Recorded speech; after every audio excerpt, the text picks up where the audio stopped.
The frozen mountain pass cut through Seren's bare feet like knives, but she kept walking. 3 months without rest. 3 months of climbing through snow that reached her knees, of sleeping in caves and hollow trees when her body refused to take another step, of listening to the howls of Garrett's trackers growing closer with each passing hour. Behind her, visible through the blowing snow when the wind permitted, dark shapes waited at the tree line. They had stopped pursuing when she crossed between the ancient standing stones carved with wolf sigils, but they had not left. They watched. They waited. They knew she had nowhere else to go. She stumbled between the border markers and fell to her knees in the snow, her hands pressed against her swollen belly, feeling the child within her stir restlessly. 6 months pregnant. 3 months of running, of hiding, of watching everyone who helped her suffer for their kindness. The healer who raised her had sold her location to bounty hunters when Garrett's price rose high enough, trading years of trust for gold without hesitation. The innkeeper who gave her shelter for 3 nights had watched his establishment burn to the ground with his family inside. The merchant who smuggled her across the first border had been found dead in a ditch with his throat torn out and Garrett's sigil carved into his chest. Garrett's message was clear. Anyone who helped her would pay. And now she knelt at the edge of another territory, another kingdom, another powerful man's domain, and she knew with terrible certainty that she was only delivering death to new doorsteps. The cold seeped through her torn clothes, numbing what remained of her exposed skin. Her breath came in ragged gasps that left clouds of white vapor hanging in the air. The child kicked, hard, and Seren pressed both hands against her belly, trying to calm the restless life within. She had no milk to give, no warmth to share, nothing but her failing body and her stubborn refusal to die. But even stubbornness had limits. She could feel hers approaching. The Alpha King of Shadowmere found her there an hour later, half frozen and barely conscious. She had triggered the ward's alarm when she crossed between the ancient stones, and he had come personally to investigate, leaving his morning patrol to inspect the disturbance at his border. Seren looked up at the figure approaching through the snow and saw a tall man with black hair and amber eyes that seemed to glow in the gray morning light. A scar crossed his left eyebrow, and another, thicker scar wrapped around his throat like a collar.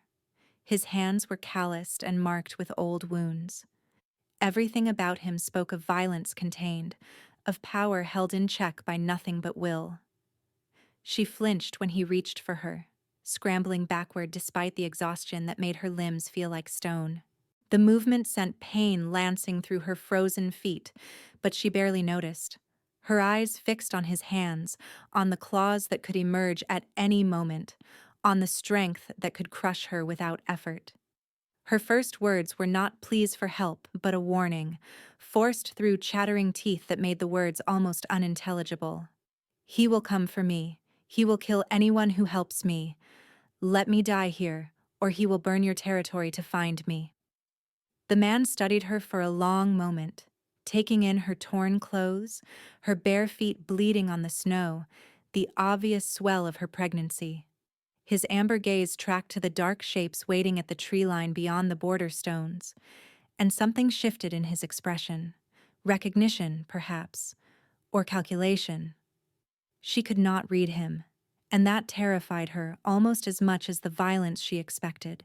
He removed his cloak, a heavy fur-lined garment that probably cost more than everything she had ever owned, and wrapped it around her shoulders. The warmth was so sudden it felt like pain, her frozen skin screaming as sensation returned. She tried to pull away, tried to refuse, but her body betrayed her, leaning into the heat despite her fear. "I protect what enters my territory," he said. His voice was deeper than she expected, rougher, with an accent she could not place. "That includes you." She stared at him, shaking from cold and fear and the terrible hope she could not afford to feel. "What is your name?" "Damien Nightfall." The name hit her like a physical blow. She had heard the stories. Everyone had heard the stories. The Blood King, they called him. The Alpha who had executed 3 lords publicly for treason, forcing their families to watch as the headsman's blade fell. The warrior whose cruelty was so legendary that neighboring kingdoms kept their borders closed and their armies ready rather than risk his attention. Of all the territories she could have stumbled into while fleeing one monster, she had found another. The Blood King, she whispered, and watched something flicker in his amber eyes at the title. Pain, perhaps, or resignation. Of all the borders to cross. Can you walk? She could not. Her feet were beyond frozen, her legs weak from days of travel, her body pushed past every limit she had ever known. She tried to rise and crumpled immediately, the snow catching her fall. He carried her without hesitation, lifting her into his arms as easily as if she weighed nothing. She should have fought. She should have screamed. Instead, she pressed her face against his chest and felt the steady beat of his heart against her cheek and thought, absurdly, that at least she would die warm. The healer's cottage was small and practical, set apart from the main castle at the edge of the grounds. Warmth washed over Seren as they entered, carried by the scent of dried herbs and wood smoke. An elderly woman with steel-gray hair braided down her back looked up from her work table, took in the scene with shrewd brown eyes, and immediately began issuing orders. Set her by the fire, carefully, do not jostle the belly. Damien obeyed without argument, settling Seren into a chair beside the hearth. The flames were almost painfully warm after days of cold, and she had to force herself not to inch closer. The woman, who introduced herself as Mira, began examining Seren with brisk efficiency, while Damien stood in the corner, arms crossed, watching. The examination revealed what Seren already knew. A wound on her shoulder from claws, still seeping blood through the makeshift bandage she had fashioned from her own torn shirt. Old bruises on her arms from grip marks, weeks old now but still fading through shades of yellow and green. Dangerous thinness beneath her pregnancy, her ribs visible when Mira lifted her shirt to check for additional injuries. Mira's fingers paused at Seren's throat, touching the thin silver chain that hung there. A small pendant, tarnished with age, bearing a symbol Seren had never been able to identify. Her mother's only legacy, worn so long she had forgotten it existed. "Where did you get this?" Mira asked, her voice carefully neutral. "My mother. She died when I was young. I do not know what it means." Mira exchanged a glance with Damien that Seren could not interpret.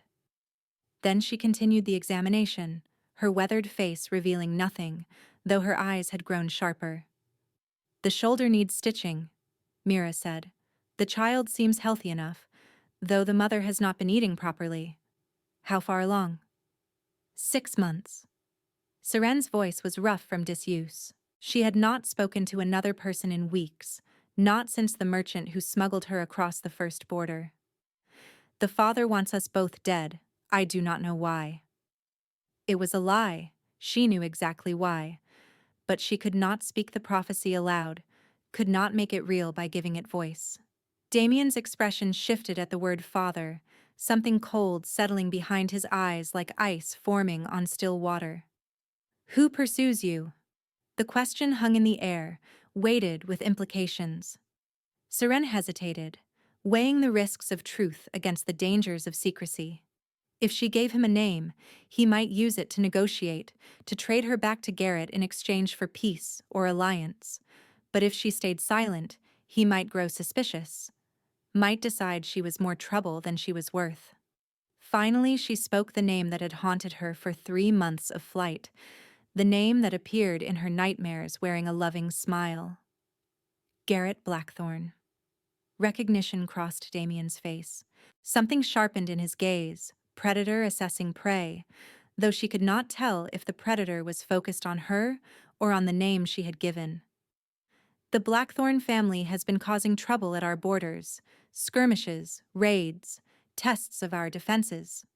He paused, his eyes studying her with an intensity that made her want to disappear. That explains much. Seren braced herself for the interrogation that would follow. The demands for her full story, the conditions attached to protection, the price she would have to pay. Every safe haven had a cost.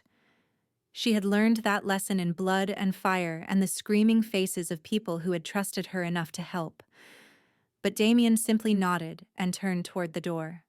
Rest. Heal. You can tell me the full story when you are ready. He glanced back, his expression unreadable in the firelight. Until then, you are under my protection. That protection is not conditional on your cooperation. He left before she could respond. Seren stared at the closed door, more unsettled by his patience than she would have been by cruelty. She did not know how to respond to patience. She did not know what game he was playing. Mira began cleaning her shoulder wound, her touch surprisingly gentle despite the brisk efficiency of her movements. He means it, you know, the protection. He takes that sort of thing seriously. I have heard what he takes seriously. The executions, the violence, the blood. Mira snorted. You have heard stories. Stories are never the whole truth. She threaded a needle with quick, practiced movements. This will hurt. Try not to move. It did hurt. Seren bit down on her lip and focused on the pain. Let it anchor her to the present instead of the fear that threatened to swallow her whole. By the time Mira finished stitching, the fire had burned down to embers and Seren could barely keep her eyes open. Sleep, Mira said. You are safe here. Whatever happens tomorrow, tonight you are safe. Seren wanted to argue. She wanted to point out that safety was an illusion, that everyone who had promised her safety had eventually betrayed her, that the only person she could trust was herself. But her body had other ideas. The warmth of the fire, the softness of the chair, the exhaustion of 3 days without rest, all conspired against her. She slept. She woke screaming.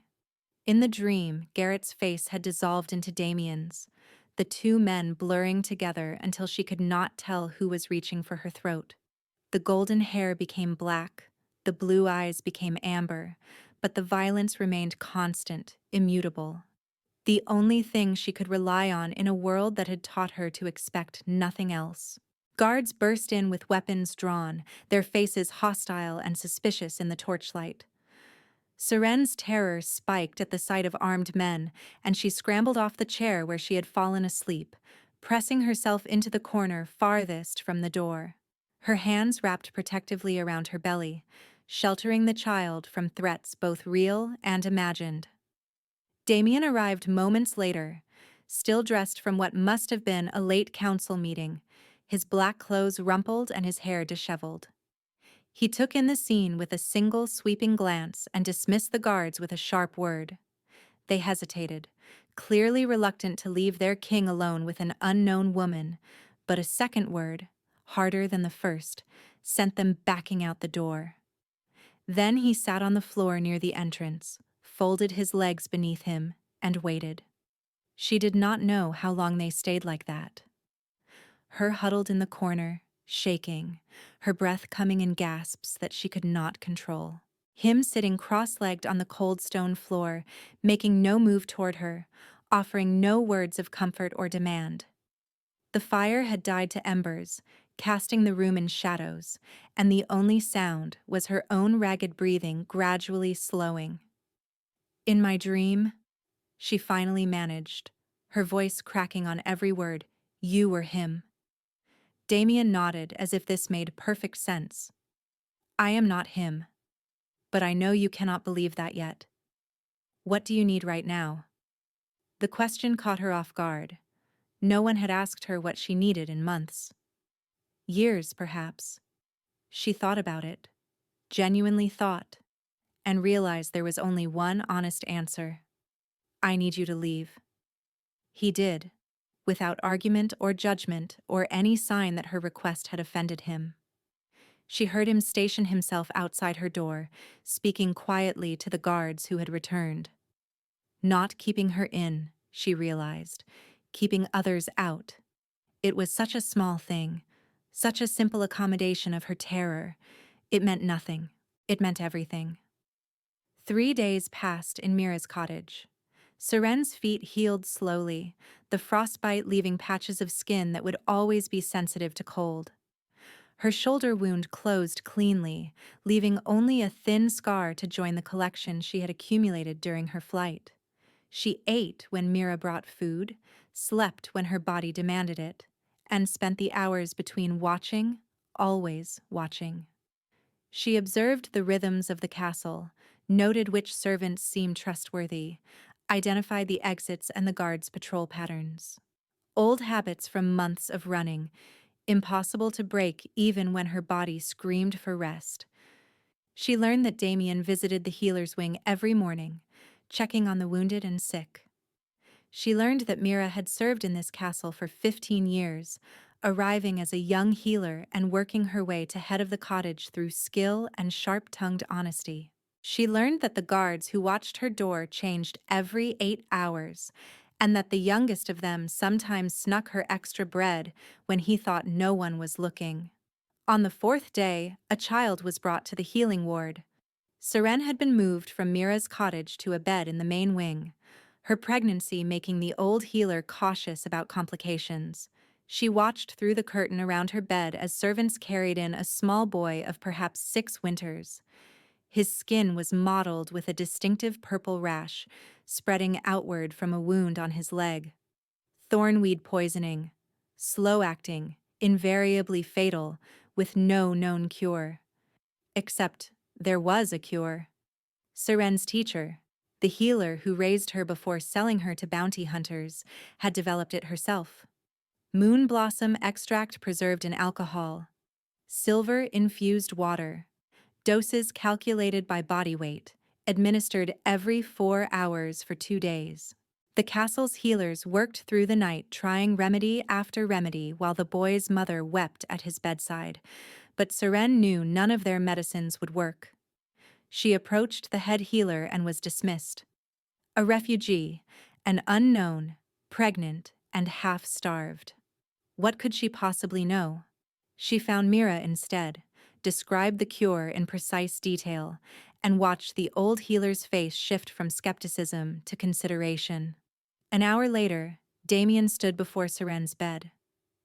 "The head healer says you claim to have a cure for thornweed poisoning. Are you certain?" She met his gaze and held it. "I am certain." "Give her what she needs," he told Mira. The treatment took all night. By dawn, the boy's fever had broken and he was asking for water in a thin, scratchy voice that made his mother burst into tears. Damien had not left the doorway throughout the night. When the crisis passed, he spoke quietly. "Where did you learn that?" "The woman who raised me. She was a healer who specialized in poisons." Seren's voice was flat, the old wound numbed by repetition. "She also taught me that everyone has a price. Hers was Garrett's bounty." Damien was silent for a long moment. She expected judgment. She expected pity. Instead, he simply nodded. "You saved that child. Whatever else is true, that is also true." A week later, Seren sat in Mira's cottage while the old healer prepared tea. The fire crackled in the hearth, casting warm light across the herb-scented room. Outside, snow fell steadily, muffling the world in white. "Why does he let me stay?" Seren finally asked. "What does he want from me?" Mira settled into her chair with a sigh. "You want to know if the Blood King is a monster. You want me to tell you he is safe. I cannot do that." Serene's hands tightened on her cup. "He has killed more people than I can count," Mira continued. "He has executed traitors publicly, with their families watching. Everything you have heard about his violence is true." The words should have confirmed Seren's fears. Instead, she found herself waiting, knowing there was more. "But let me tell you what else is true. 5 years ago, raiders attacked the healer's quarters during a festival night. Damien arrived with only 3 men and found the building burning. Patients trapped inside. He went into the flames himself, carried wounded out until his hands were burned to the bone, lost the use of his left hand for 6 months because of it. Seren filed away this detail. 6 months to heal a burned hand. That was human healing, not wolf healing. 3 years ago, a visiting lord assaulted a servant girl. His family was powerful. The politically wise choice was to smooth things over. Damien challenged the lord to single combat and killed him in front of the assembled court. Nearly started a war. Mira sipped her tea. But that girl walks freely now, unafraid. Why are you telling me this? Because you asked if he is safe, and the answer is no. He is not safe. He is dangerous. He is capable of terrible things. Mira's eyes met Serene's. But his violence has purpose. It has limits. I have served this castle for 15 years, and I have never seen him harm someone who did not threaten what he protects. I have never seen him enjoy it. Garrett was gentle at first. Him, Seren whispered. He seemed good. He seemed safe. How do I know Damien will not become what Garrett became? You cannot know, but you can watch. You can gather evidence, and you can learn to trust your own judgment again. 2 weeks after her arrival, a messenger bearing Garrett Blackthorn's seal arrived at the castle. Seren watched from a hidden alcove in the great hall, unable to stay away, her heart pounding so hard she feared the guards would hear it. But it was not the messenger who held her attention. It was the man standing behind him in the escort party. Ronan, Garrett's tracker. The wolf who had followed her across 3 territories, who had found her hiding places, who had driven her from every refuge. She had expected to feel only terror at the sight of him. Instead, she noticed something else. While the messenger spoke his honeyed lies about Garrett's concern for his runaway mate, Ronan's jaw tightened. When the messenger mentioned Seren's mental instability, Ronan's eyes dropped to the floor. When the offer of alliance was made, Ronan's hand drifted to his sword hilt, not in readiness, but in something that looked almost like shame. Seren had spent 3 months being hunted by this man. She had learned to read his movements, his habits, the signs that meant he was close. Now she read something new in his posture. Doubt, exhaustion, the weight of orders he no longer believed in. Damien listened without expression from his throne, carved from black stone into the shape of a snarling wolf. When the messenger finished his speech, Damien asked a single question. Why is she afraid of him? The messenger's smile did not waver. As I said, my lord, she is unwell. She has always been fragile. I have seen her work through the night to save a dying child. Damien's voice was flat, cold. I have seen her remain composed while my healers panicked. She is many things, but fragile is not among them. The messenger's smile faltered. The woman claiming sanctuary in my territory is under my protection. Her former mate's claims are noted and rejected. He may present his case in person, unarmed, before a neutral tribunal. Otherwise, he may leave Shadowmere's borders and never return. Lord Blackthorn will not accept these terms. Damien leaned forward on his throne. Then Lord Blackthorn will learn why they call me what they call me. The messenger left within the hour, but Ronan lingered at the courtyard gate, his eyes scanning the castle walls as if searching for something. Or someone.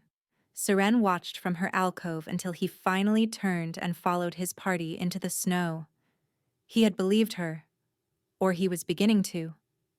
The realization settled into her mind like a seed, waiting. The assassination attempt came on a moonless night, 2 weeks after the messenger's departure.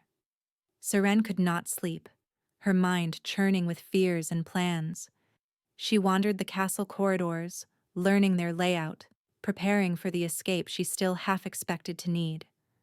She found him instead. Or rather, she found the aftermath.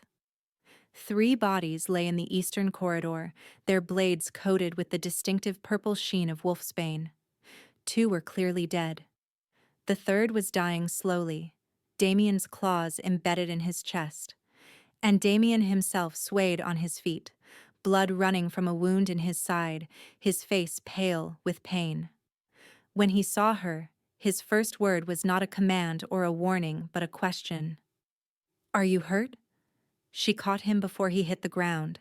His weight nearly brought her down, pregnant as she was, but she braced herself against the wall and screamed for healers. He was burning with fever already, the wolfsbane working faster than it should.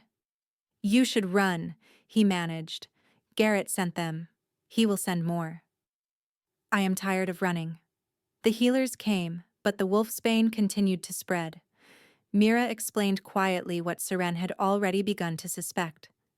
A childhood injury had damaged Damien's healing abilities permanently. He healed like a human. If this secret spread, assassins would never stop coming. Seren recognized the specific wolfsbane variant, a Blackthorn specialty. "I know the counteragent," she said. The treatment was brutal, burning out the poison with silver-laced compresses while administering a carefully measured antidote. Damien thrashed in delirium, called names she did not recognize, begged forgiveness from the dead. Seren held his hand through the worst of it, talking constantly, anchoring him to consciousness with the sound of her voice. By dawn, the fever broke. His eyes opened, amber and clear, and found her face. The wound would heal faster than it should have. Mira's silver-laced compresses had done something to accelerate even his damaged healing, but he would carry a scar and a weakness in his side for weeks to come. "You stayed," he said. "Someone had to make sure the Blood King did not die of a scratch." He laughed, or tried to. It turned into a cough that made him wince. But his hand did not release hers, and she did not pull away.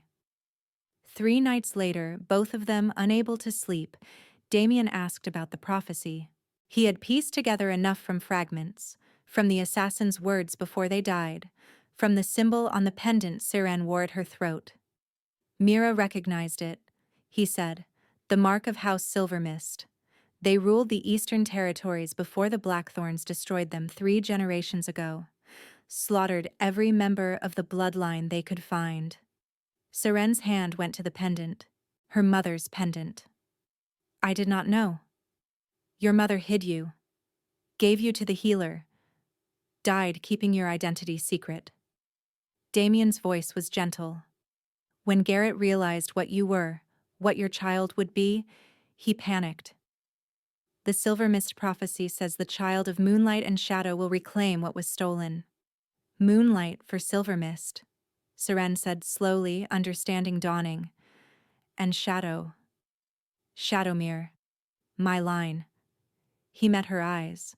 "The prophecy speaks of our houses joined, a child of both bloodlines who will reclaim the Eastern Territories the Blackthorns took by slaughter. Garrett did not just fear you, he feared us." "He killed the seer who spoke it," Seren said quietly. It was not a guess. She had seen the woman's body in Garrett's courtyard, had been told it was a thief caught stealing. Now she understood the truth. He thought he could kill the prophecy by killing the prophet. And when that did not work, he tried to kill you. Seren told him everything, how Garrett had loved her, or believed he did, until the pregnancy began. How his tenderness had curdled into obsession, then violence. How she had fled with nothing but her mother's pendant and the knowledge that staying meant death. Damien was silent for a long moment. "And now? Am I another threat to be assessed?" She turned to face him.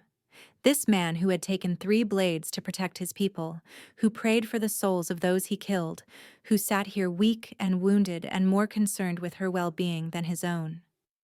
"You are not what they say you are," she said slowly. "You are worse, because you could stop, and you do not always choose to." She paused, watching his face.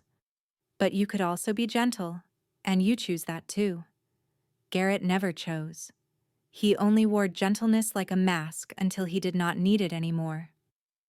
He reached for her hand, slowly, giving her time to pull away. She did not. I will not pretend I am not what I am, he said. I have killed, and I will kill again. But I will never raise my hand to you. I will never raise my hand to your child.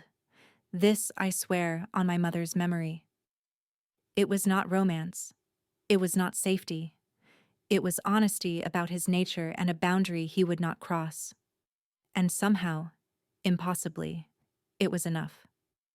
The parley was Serene's idea. When scouts reported Garrett's forces massing at the border, she convinced Damien to meet him on neutral ground. She knew Garrett's patterns, knew his weaknesses, knew that his obsession had made him careless in ways that could be exploited. She also knew Ronan would be there, and she had been thinking about the doubt she had seen in his face. Garrett arrived with his tracker and 20 guards. His golden hair caught the torchlight, his blue eyes warm with practiced concern. His smile was everything Seren remembered, beautiful and empty, worn so long it had become indistinguishable from his face. Seren.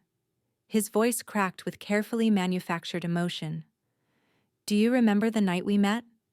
The way you laughed at my terrible jokes? I have thought about that sound every day you have been gone. He stepped closer, hands open, unthreatening. Whatever they have told you about me, whatever poison they have poured in your ears, that is who I am. That is who we are. This fear you are carrying is not yours. Someone put it there. For a moment, just a moment, Seren felt the pull of it. The memory of who she thought he was. The desperate wish that he had been real. Then she remembered the seer's body in the courtyard. The assassins with blackthorn blades. The child in her belly that he had ordered cut from her. The fear is mine, she said. You put it there. Garrett's mask flickered, but he recovered quickly, his voice dropping to the intimate tone he had used during their courtship. Seren, I know I failed you. I know I let my advisors push me toward terrible decisions. But I have spent every day since you left remembering who we were before all of this. I have dismissed those advisors. I have punished those responsible. He stepped closer, hands open, pleading. Give me one chance to prove I have changed. One chance. Is that not worth more than the word of strangers? She almost wavered. He was so good at this, so practiced. The woman at the inn, she said quietly. The one who hid me in her cellar. Did your advisors burn her children alive? Or did you give that order yourself? His mask shattered completely. You are confused. The pregnancy has made you emotional. Come home. We can forget all of this. We can be a family. Like the family you burned at the inn? Like the merchant you left in a ditch? Serene's voice did not waver. You sent men to cut the child from my belly, Garrett. There is no confusion. There is no forgetting. Those were mistakes. His voice hardened at the edges, control beginning to slip. Overzealous servants. I punished them. You rewarded them. I saw the gold change hands. She turned to Ronan, meeting his eyes directly. The tracker's face was stone, but she saw the tension in his shoulders, the white-knuckled grip on his sword hilt. You have followed me for 3 months, she said to him. You know what I am running from. You have seen what he has become. How many wolves has he lost to this obsession? How many alliances has he burned? When did you stop believing his explanations? Do not speak to my tracker.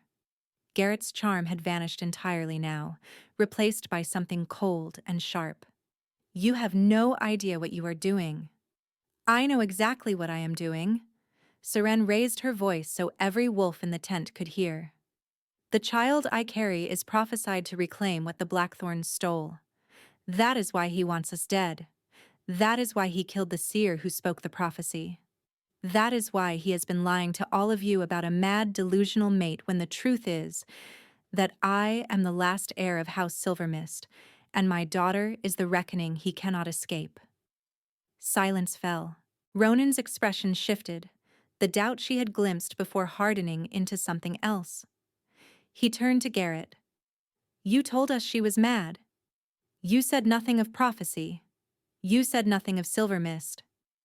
She is lying. Am I? Seren touched the pendant at her throat. You recognized this symbol the moment you saw it. That is when you stopped loving me and started planning my death.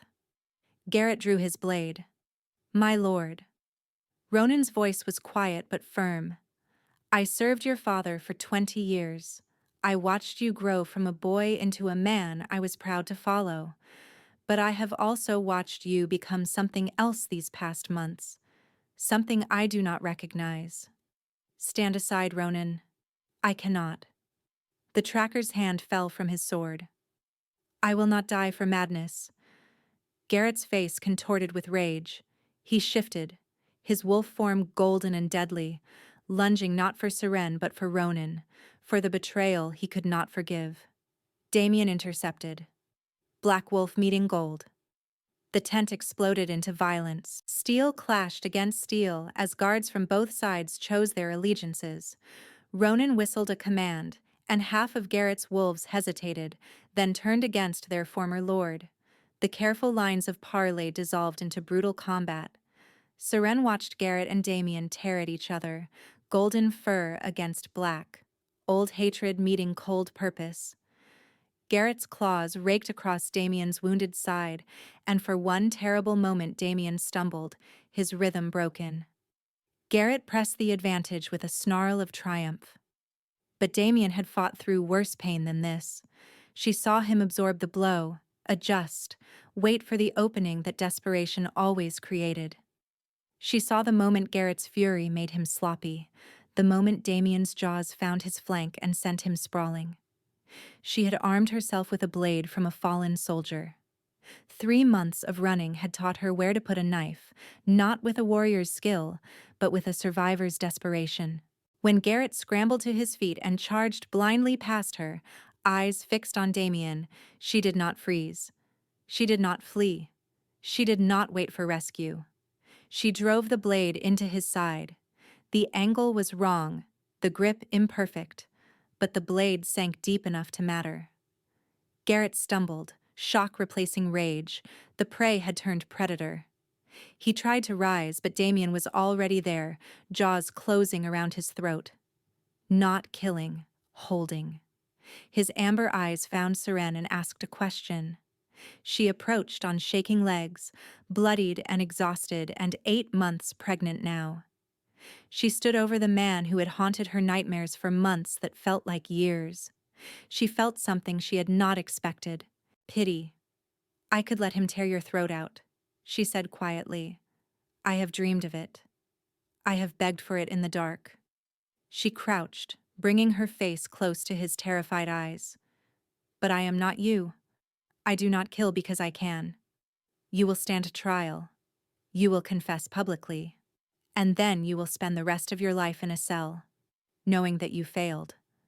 Knowing that the prophecy will come true, despite everything you destroyed trying to prevent it. Damien released him. Guards moved in to bind the former lord in silver chains. Ronan bowed his head to Seren. His eyes had gone to the pendant the moment she revealed it at the parley. Every wolf in the Eastern Territories knew that symbol, the crest their grandparents had served before the Blackthorn slaughter. The Blackthorn wolves who followed me recognize your authority, heir of Silvermist. We await your commands.